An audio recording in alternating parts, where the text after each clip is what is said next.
And go, guys. Hi, everyone. I'm Jay Watson with Emory Brain Health Center, and I'm joined by pandemic expert Dr. Carlos del Rio, Executive Associate Dean of Emory University School of Medicine at Grady Health System and Professor of Medicine, Global Health, and Epidemiology. Dr. del Rio, good to see you again. Good to see you. A week has gone by. A week has gone by, and my goodness, things change drastically week to week. And to begin with Governor Kemp announcing that we're beginning the reopening of Georgia this week, I will tell you that all of our questions today are about that. And I'm going to apologize in advance because there is some overlap between some of these questions. But if they weren't identical, I put a lot of the ones we got early on paper for us to go over them. And of course, we're already starting to get some on our Facebook Live. So you may be repeating yourself a little bit today, but maybe people need to hear that. So we'll begin with, what would the science be that could support this decision to reopen Georgia? The governor kept talking about reaching a peak, but that was for the number of people who died in a day, is my understanding. Can Dr. Del Rio tell us the science the governor said he was referring to? Well, I can't because I'm not the governor, so that's a question for him. I think what I can tell you is, I think the White House and many people are looking at the Institute for Healthcare Metrics and Evaluation website, and I would encourage people to really look at that website and try to understand what it is and what it's not. What that website is about, it's about the peak. It's trying to predict the peak on utilization of hospital resources. That's the thing that it's doing. So it's trying to predict how many hospital beds, how many ICU beds are we going to need. And because of the measures that were taken in the state and in the country, what initially was a lot of need started to come down significantly. And that's good because that is exactly what flattening the curve is. It's really spreading out your patients over time. So instead of a peak, you have more of a plateau, right? You have more of a continuous flow of patients. And that's what we're seeing in most hospitals. We're seeing, at least here in the city of Atlanta, we're not seeing a peak. We're seeing a continuous drip, a continuous flow of patients. But we're not seeing a significant decrease. And again, what that model is predicated on, if you look at it carefully, is that you continue the current social distancing measures through June 15th. So another, 6 weeks or so. So the reality is, I think with the current changes and with the governor making a decision that he did, I think that model is really different. And I'm kind of looking to see when do the investigators from Seattle that control that model put the new update their predictions based on this new decision. Does Dr. Del Rio think the new app the governor talked about is actually going to help expand testing at the rate that is necessary to support a decision like this? Again, I'm not very familiar with the app. I think it's a really good idea to have an app. I think what we need is a way for people to, and I, again, encourage people to look at the Emory developed app, Coronavirus Checker. I think it's really important for people to have an app that they can decide, do I have the disease, yes or no? Do I need to be tested? And then go for testing. Testing is a critical component of controlling a disease. Testing is critical in getting us back to that containment phase. And again, I emphasize that it's identification of cases and isolation that is key to happen. Because if you're able to identify cases early and you're able to isolate them, you limit spread of the disease. And that's a critical component. Does Dr. Del Rio feel that Georgia meets the requirements to move into phase 1 of beginning to open up as outlined at the federal level? Are our testing levels up to the necessary levels at this time? Well, again, I look at what the data is, and I look at the White House document carefully. The White House document is sort of a blueprint of what needs to happen. Well, one of the things that the White House document says is you need a 14-day sustained decrease in cases. And clearly we're not there. So we haven't even met that requirement. Now, as far as the testing, I think testing is being scaled up in Georgia in a significant way. I think we're doing more testing. Do we need to be where we should be? No, I think we still have a ways to go, but we're moving in the right direction. And I think over the next, I would say, 10 days to 2 weeks, we'll probably be where we need to be. And hopefully resources and other things are going to be put so we actually can do that. Emory is, in fact, one of the partners in trying to scale up testing. And Emory is doing a big effort in trying to get more testing out, not only to its patients, but really to the community. Please ask if he would get a haircut on Friday or let a family member get their nails done or go bowling. I'm dying to get a haircut, but I'm trying to train my wife to do the haircut, and hopefully she can do one and I can look okay. No, I think it's interesting. I thought about it and I said, well, if I needed to go to get a haircut, what would I ask for? And I would probably wear my mask and then ask that the person cutting my hair also wears a mask. And it's really kind of awkward because when you have your mask, it's over your head. So how do you get a haircut with a mask that it has an elastic band over your head? It would look kind of interesting and be complicated. And I worry that the scissors will probably cut the face mask. So I'm not sure. The answer to that is I'm not ready to go get a haircut. I'll let my hair grow a little longer. Yeah, and thinking about a manicure or pedicure, if we're also supposed to still social distance, how do you get a manicure 6 feet from someone? Very hard. But I mean, potentially the person could be masked. You could be masked. Potentially the person can use gloves. I mean, there's a couple of things that could potentially happen. I see actually a manicure or a pedicure less of an issue, honestly, because also the number of people that are there is less. I see more of a concern, for example, going to a bowling alley, going to a restaurant, going to a movie theater. There's a very interesting study published out of China in showing how restaurants, you have tables closed in a restaurant and how disease spread across 3 families that were eating not together, but in tables close to each other. So I want to see how restaurants are going to look at their airflow, look at separating their tables, what kinds of things they're going to do before I even think about going to a restaurant. My question is, when will the second peak hit Atlanta and overwhelm our health systems now that the state has ignored the...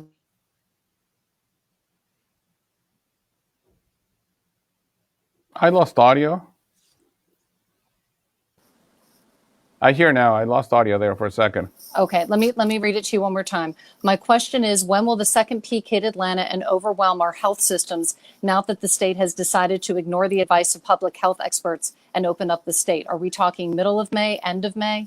I can't make those predictions. I mean, again, it's going to be very hard. And at the end of the day, I think I would hope that people are still going to use common sense, right?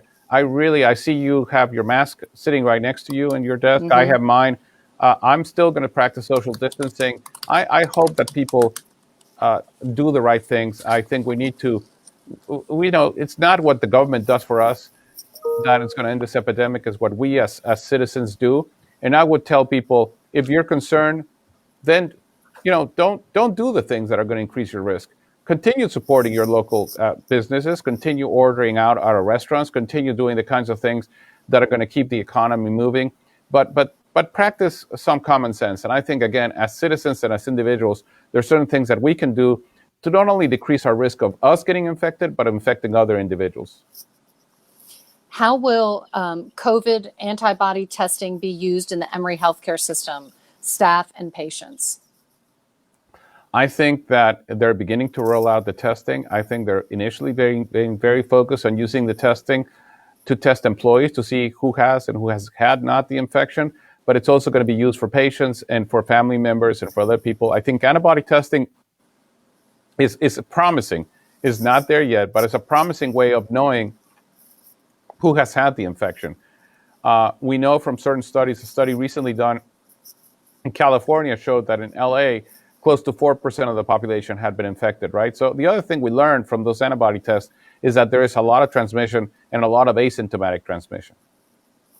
I keep reading about the most vulnerable, and every article has a different threshold for the most vulnerable. Can Dr. Del Rio tell us who the most vulnerable are? I'm exactly 60 years old with high blood pressure, controlled with no medication, no other problems. See, I'm exactly like that. So, but I have 60. I'm 60. I have high blood pressure control with medications. So I don't include myself on the vulnerable. Maybe I'm wrong, and so I say it's 65. The reality is, if you look at the data, it's certainly people. The older you get, the worse it is, and when you get over 75, it really gets to be a very high risk. So again, it's not a threshold, right? It's more of a linear thing. Is each year. Okay. And the things that really increase your risk, and again, it's not a risk of infection, it's a risk of complications significantly, are diabetes and obesity. And I emphasize that. So if you said to me, I'm a 75-year-old, I talked to a friend of mine recently who's 72, who's totally fit, not diabetic, he's thin, he got infected, he did fine, he stayed at home, he got pretty sick, but He never had to go to the hospital. He wasn't in the intensive care unit, and he's recovered. It would be very different if you're 60, but you're obese, diabetic, not controlled. It's a very different situation. So it's hard to say a threshold at an age because it really depends on your overall health condition. What advice does the doctor have for those of us concerned that we'll see a second wave of the virus hit? Of course, masks and gloves have to be a part of the equation, but how can we keep our household safe when our hospitals aren't yet equipped and testing and tracing methods still are not in place? Again, I emphasize that there's a lot you can do in your own house.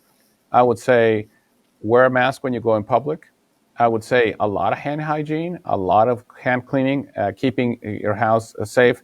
Don't go to big gatherings. I think any gathering of more than 10 people is not a good idea. I would avoid going to places where there's, don't go to Lenox Mall this weekend. It's not a good idea. So again, I try to emphasize common sense things that we can do to prevent infection from getting into our families, into ourselves, into the people we care about.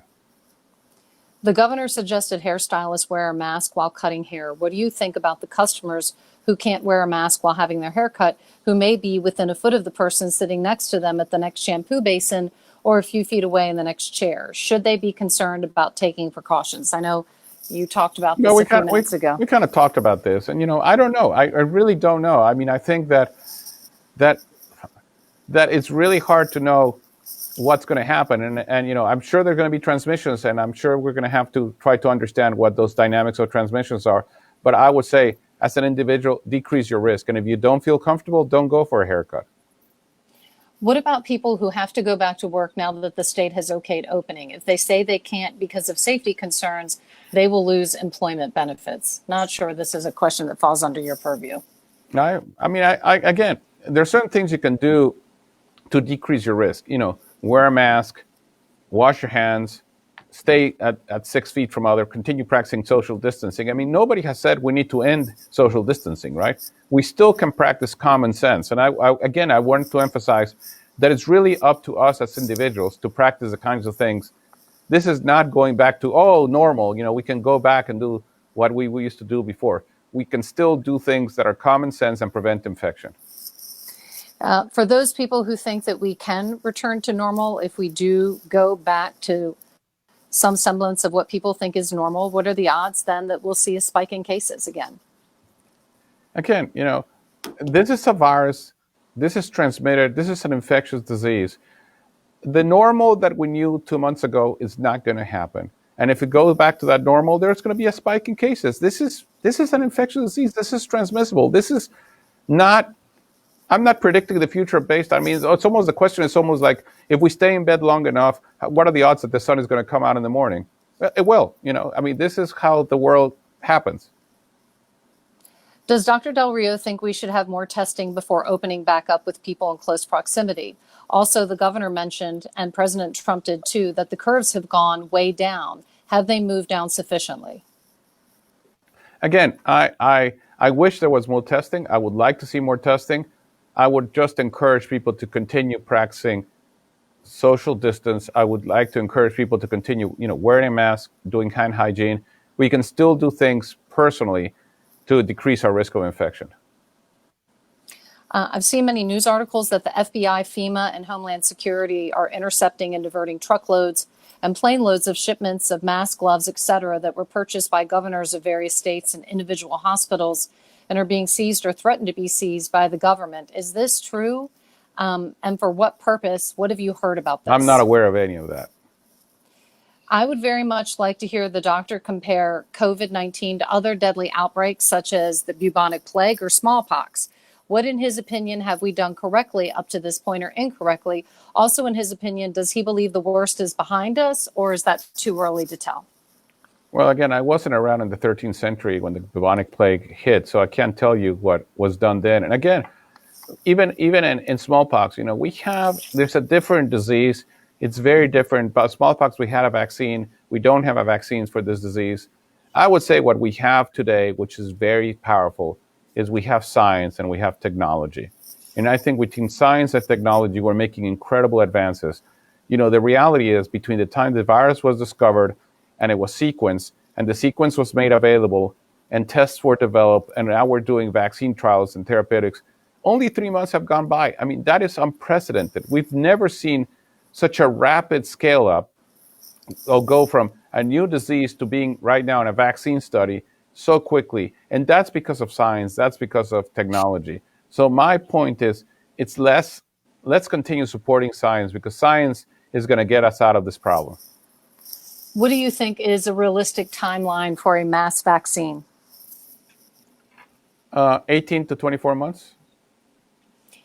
Can you speak to the capacity of the Atlanta hospitals handling COVID at this time? The latest I heard from a friend working in an ICU is that the number of ICU patients are greater than the number of ICU beds. I don't have the data from each one of the hospitals.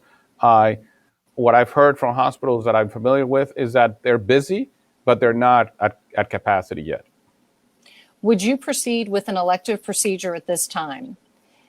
It would be difficult for the patient to wear a mask, though others in the room will be. I mean, I think, again, the question is, what is an elective procedure, right? If I had cancer and I needed a surgery, it was urgent, I would say you proceed, right? I had a friend that needed to have a heart valve repair, proceed, because he needed that. Now, if you're talking about getting your cosmetic surgery or getting, a hip replaced that could be done in a few months, I would wait. So it really depends on what is exactly the procedure. And I think that's a discussion that you need to have with your own provider. This comes from a father whose children have health issues. How long do families like mine need to keep their family members isolated? The UK is telling families with kiddos like mine 12 weeks. We have barely gone a month. Probably 12 weeks. Again, we need to see what the data shows. We need to see what the cases do. And the more we continue doing social distancing, the more we limit interactions, the less this virus is going to be transmitted.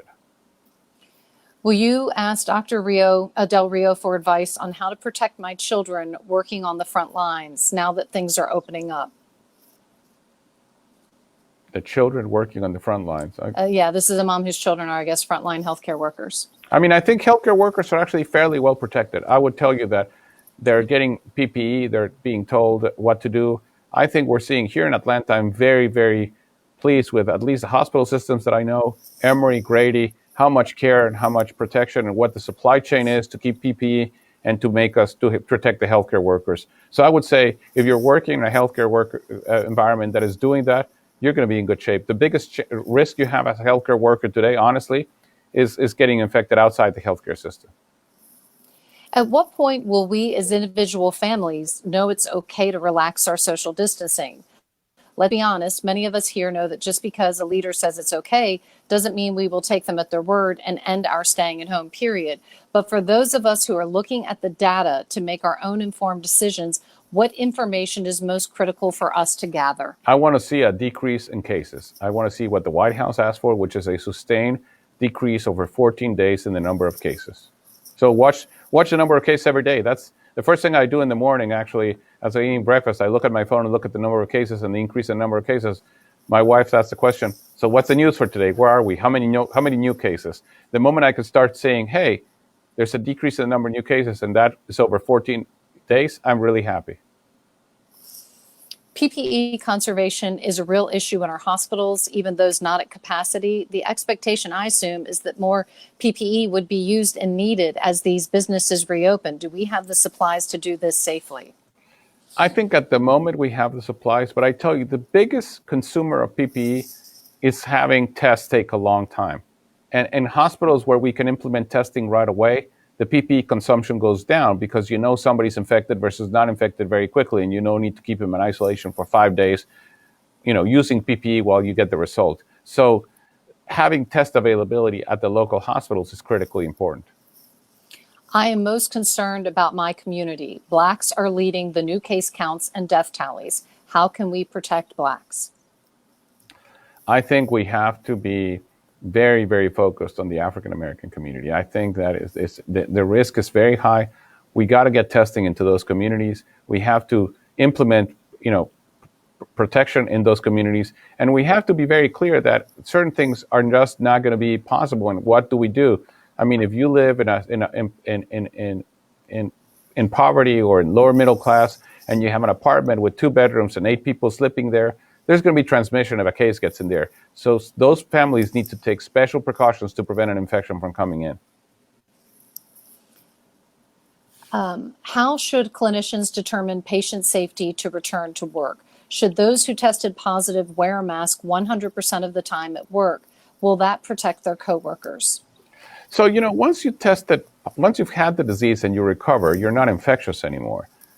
Having said that, I think we all need to be wearing a mask. Yes, 100% of the time. If we're at work, we have to be wearing a mask. That's what we're doing in hospitals, and I think it's a good practice. Please have Dr. Del Rio comment on Dr. Richard Levitan's recommendation to use pulse oximeters to detect silent hypoxia. There'll be a little doctor translation needed from you on this, Dr. Del Rio. So I didn't bring my pulse oximeter. I should have brought it. But basically, it's a little device you put in your finger, and it measures not only your pulse, but the amount of oxygen in your blood. And people can look it up, and they're available in the drugstores. They cost anywhere between $20 to $40.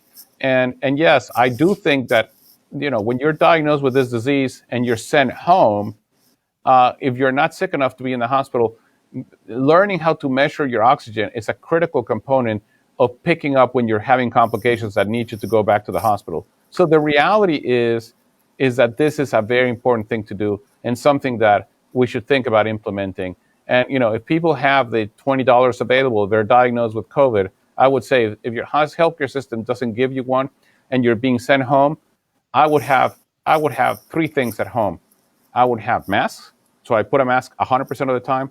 I would have hand sanitizer, so I'm cleaning my hands all the time and not touch things. And I would have a pulse oximeter. If I have those three things, I think I can take care of myself at home. Okay, that's good to know, because Dr. Levitan, in the article I read from him, was saying using this device could prevent a lot of people from having to wind up on a ventilator, right? Because they can kind of keep track of how they're doing. You pick it up early, exactly. So as I said, I think it's not a bad investment. Do we expect to see a surge in cases after we decrease social distancing measures, even if we've seen a downward trend, as you've suggested? I mean, I don't know. I'm not into predicting the future. If we don't have enough tests, won't numbers go down? Well, tests are going up, actually, the number of tests. In fact, the reality and what people are saying, and I agree with that, because we're scaling up tests, that the numbers may actually go up, but that's okay. We need to do more testing. I think what I worry about, again, I want to look at, I want to look at the ratio, right? It's not the number of tests, but it's the number of tests that are positive. I want to see the number of tests that are positive come down, because that means we're testing more people.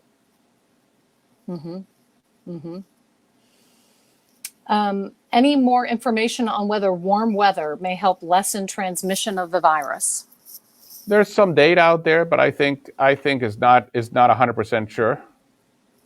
As beaches reopen for physical activity in Florida, does the virus survive in seawater? I'm not sure. I don't think so. This is not transmitted through seawater. There have been issues with cytokine storms in the midst of treatment. How prevalent is the cytokine storm response for those who are diagnosed with the virus? How can one with illnesses like asthma prevent the body from having a cytokine storm response? What is a cytokine storm response? So a cytokine storm response is your immune system reacting to the virus, right? It's your immune system making a response to the virus. And we really don't understand why it's happening, but it happens in some individuals, and it tends to put people at very high risk, and happens in very few, but we tend to see it in people that end up in the intensive care unit. And it's very serious, and it's something that could be managed with certain medications that sort of, slow down. This is your immune system overreacting to the virus. This is your immune system actually over-responding to the virus. And we don't know enough about it. It's fascinating, but we don't know enough about it to know how to predict it or how to respond to it. How can I get a serological test? There's actually several places that it's available. I think you need to, ask Dr. Google, because most of the places, if you put Google and you put your zip code, you probably can get that. I occasionally have a diminished sense of smell due to allergies. Is there a way for me to distinguish between reduced sense of smell due to allergies and one due to COVID? I think the COVID one will be more persistent, right? What is the best source of statistics on the coronavirus? There's a lot of sources. I think, depends where you're looking at, but, Worldometer is good. CDC data is good. There's plenty of sites. There's a site developed by some Chinese students here that is really good. I think there are many interesting sites to look at. How is the COVID-19 pandemic and subsequent lockdown affecting HIV treatment in southern states? And are people living with HIV at much greater risk? So we don't know. There's a lot of interesting data and interest among my colleagues and me in trying to understand better the interaction between HIV and COVID. We're not seeing a huge increase, but again, it's early and a lot of people are interested in looking at that. It's a very good research question. So if I am 54, no health problems, but I am obese, does that make me at risk? I think so. Okay. Dr. Del Rio, as we can see, so many of the questions have to do with people's concern about their risk and the reopening here in the state. So I think I'd like to wrap this Facebook with a few last questions for you as we go into this Friday with things reopening, as we move into this stage in Georgia.